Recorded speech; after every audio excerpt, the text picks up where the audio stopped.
السلام علیکم دوستو، آئی لو قرآن پارٹ 18 میں آپ نے انٹروڈکشن سن لیا ہے، تو اب میں تیزی سے اس ویڈیو کو ریکارڈ کرواتا ہوں۔ جیسا کہ تھمب نیل پر آپ نے دیکھا، غیر اللہ کو مدد کے لیے پکارنا۔ اب میں آپ کو قرآن حکیم کی کچھ آیات کا ترجمہ سناتا ہوں، جس سے یہ بات بالکل واضح ہو جائے گی۔ سب سے پہلے سورہ فاتحہ کی آیت نمبر 4، ترجمہ کچھ یوں ہے: ہم تیری ہی بندگی کرتے ہیں اور صرف تجھ سے ہی مدد مانگتے ہیں۔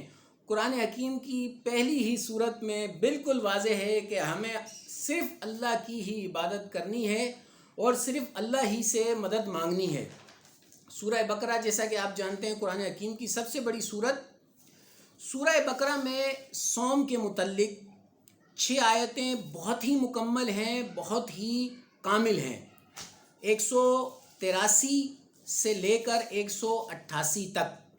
انہی آیت کے درمیان ایک آیت ہے، آیت نمبر 186 جس کا ترجمہ کچھ یوں ہے: اور اے پیغمبر، جب تم سے میرے بندے میرے بارے میں دریافت کریں تو کہہ دو میں تمہارے پاس ہوں، فإنی قریب، میں تو تمہارے پاس ہوں۔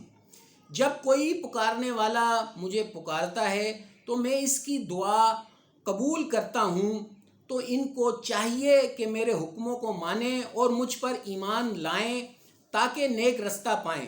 اس آیت سے واضح طور پر اللہ سبحانہ و تعالیٰ نے فرمایا کہ جب کوئی پکارنے والا مجھے پکارتا ہے تو میں اس کی دعا قبول کرتا ہوں۔ پھر بھی میرے کچھ محترم دوست کہتے ہیں غیر اللہ سے مانگنے میں کوئی حرج نہیں، کچھ گناہ نہیں، ایسا کرنا ٹھیک ہے۔ ظاہری اسباب کی حد تک تو یہ بات بالکل ٹھیک ہے، لیکن غیب میں غیر اللہ کو مدد کے لیے پکارنا یقیناً بہت خطرناک ہے اور ہمیں اس کی کوئی ضرورت بھی نہیں ہے۔ خطرناک میں نے اس لیے کہا دوستو کہ سورہ نساء جو سورہ نمبر 4 ہے، اس کی آیت نمبر 48 میں 48 میں فرمایا گیا: بے شک اللہ تعالیٰ اس گناہ کو تو ہرگز معاف نہیں کرے گا کہ کسی کو اس کا شریک بنایا جائے۔ اس کے علاوہ جتنے گناہ ہیں جس کے لیے چاہے گا معاف فرما دے گا، اور جو کوئی اللہ کے ساتھ شرک کرے اس نے یقیناً بہت ہی عظیم گناہ کا ارتکاب کر لیا۔ دوستو، اس آیت مبارکہ سے ہمیں پتہ چلتا ہے کہ اللہ کی نظر میں شرک کرنا ہی سب سے بڑا گناہ ہے، ناقابل معافی گناہ۔ تو دوستو، معاملہ بہت حساس ہے، اسی لیے افسوس سے احتیاط بہتر ہے۔ دوستو، میں آپ کو جن آیات کا ترجمہ سنا رہا ہوں، سورہ نمبر اور آیت نمبر واضح طور پر بیان کر رہا ہوں، آپ خود اسے چیک کر سکتے ہیں۔ اب میں آپ کو سورہ یونس کی 2 آیات سناتا ہوں، جس سے بات مزید واضح ہو جائے گی۔ سورہ یونس جو کہ قرآن حکیم کی سورہ نمبر 10 ہے، اس کی آیت نمبر 106 اور 107۔ آیت نمبر 106 اور 107 میں فرمایا گیا: اور خدا کو چھوڑ کر ایسی چیز کو نہ پکارنا جو نہ تمہارا کچھ بھلا کر سکے اور نہ کچھ بگاڑ سکے، اور اگر ایسا کرو گے تو ظالموں میں ہو جاؤ گے۔ اور اگر خدا تم کو کوئی تکلیف پہنچائے تو اس کے سوا اس کو کوئی دور کرنے والا نہیں، اور اپنے بندوں میں سے جسے چاہتا ہے فائدہ پہنچاتا ہے، وہ بخشنے والا مہربان ہے۔ اب میں آپ کو سورہ زمر جو کہ قرآن حکیم میں سورہ نمبر 39 ہے، سورہ نمبر 39 ہے، اس کی آیت نمبر 64 سناتا ہوں۔ تھوڑا غور کیجئے گا دوستو۔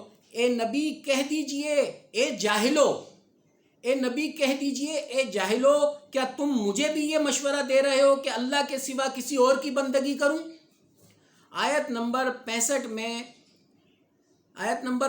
میں بھی نبی کریم صلی اللہ علیہ وسلم سے ہی خطاب ہے، اور آپ اس آیت پر تھوڑا غور کریں کہ اللہ سبحانہ و تعالیٰ کا پرجلال انداز ترجمہ کچھ یوں ہے: اور اے نبی، آپ کی طرف جو وحی کی جا چکی ہے اور آپ سے پہلے جو رسول تھے ان کو بھی یہ وحی کی جا چکی تھی، توجہ سے سنیے۔ اے نبی، اگر آپ بھی بالفرض شرک کریں گے، آپ کے بھی سارے اعمال حبط ہو جائیں گے اور آپ بھی نہایت خسارہ پانے والوں میں شامل ہو جائیں گے۔ انشاءاللہ اگلی ویڈیو میں پھر اسی پر بات ہوگی۔ اللہ حافظ۔